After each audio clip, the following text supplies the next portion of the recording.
ఎవరో ఒకరిని పట్టుకొస్తారు కదా, చిన్నప్పన్న ఆయన పట్టుకున్నారు.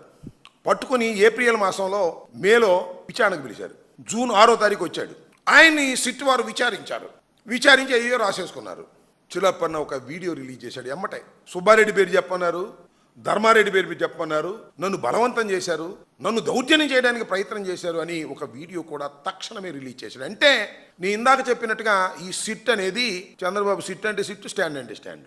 పిలవటం, సుబ్బారెడ్డి పేరు చెప్పు, జోగి రమేష్ పేరు చెప్పు, అమ్మటి రాంబాబు పేరు చెప్పు, ధర్మారెడ్డి పేరు చెప్పు, చెప్పకపోయావని కేసులో పెడతాం, కొడతాం అవసరం అయితే అనేటువంటి పద్ధతుల్లో వ్యవహరించి ఈ చిన్నప్పని ఆ రోజున చెప్పించడానికి ప్రయత్నం చేశారు. ఏయో రాంచుకున్నారు, సంతకాలు పెట్టుకున్నారు. ఆయన మాత్రం వచ్చి బయటికి చెప్పాడు. కాముగా ఉన్నారు. Diversion politics.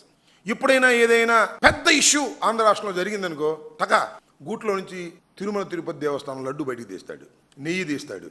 వాళ్ళ అబ్బాయి ఆయన ఇద్దరు కూడా మళ్ళీ ఈ మధ్యన తీశారు.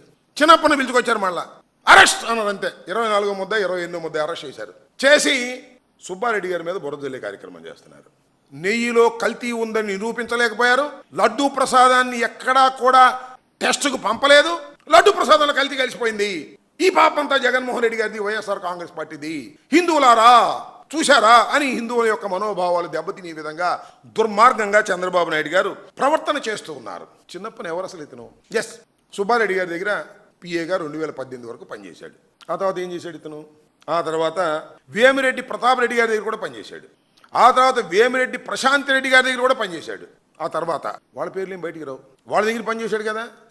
ఎట్లా సుబ్బారెడ్డి గారి దగ్గర ఏ విధంగా పనిచేశాడో వాళ్ళిద్దరి దగ్గర కూడా అదే విధంగా పనిచేసినా సుబ్బారెడ్డి గారే టార్గెట్ తప్ప వాళ్ళ టార్గెట్ కాదు. ఒక పర్చేజింగ్ కమిటీ ఉంటుంది. ఆ పర్చేజింగ్ కమిటీ చంద్రబాబు నాయుడు గారి టైంలో, అంటే ఇప్పుడు ఈ టైంలో కొలుసు పార్థసారథి గారు మీ అందరికీ తెలుసు, మా పార్టీలో కూడా ఉన్నారు, కాంగ్రెస్ పార్టీలో కూడా ఉన్నారు, ఇప్పుడు మంత్రిగా పనిచేస్తున్నారు. కొలుసు పార్థసారథి గారు దానిలో మెంబర్గా ఉన్నారు. అలాగే సౌరభ్ గోరా టీటీడీ సభ్యుడు ఆయన ఉన్నాడు. చెన్నైకి చెందిన కృష్ణమూర్తి కూడా ఉన్నారు. వీళ్ళందరూ పర్చేసింగ్ కమిటీలో మెంబర్స్. అసలు నెయ్యి 320 రూపాయలు ఏంటండి? నాకు అర్థం కాదు.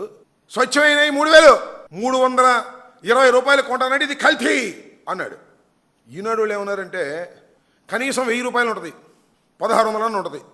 1600 1000 కాకోకుండా కొన్నారా అంటే 320 రూపాయలు కొన్నారు కదా, ఇది కల్తీ అన్నారు. రేటు బట్టి కల్తీ చేశారు. ఇప్పుడు ఎంత కొంటున్నారు? కనీసం 1000 రూపాయలు కొంటున్నారా? ఈనాడు చెప్పినట్టు లేదు. చంద్రబాబు చెప్పినట్టుగా 3000 కొంటున్నారా? లేదు. 1000 రూపాయలు లోపే కొంటున్నారు.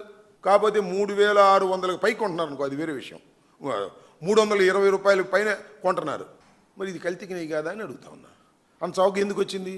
జగన్మోహన్ రెడ్డి గారి పార్టీని, వైఎస్ఆర్ కాంగ్రెస్ పార్టీని, మా పార్టీని బురద జల్లాలని, హిందువులను దూరం చేయాలని ఒక దుర్బుద్ధితో బాబు కొడుకులు ఇద్దరు కూడా ప్రయత్నం చేస్తున్నారు.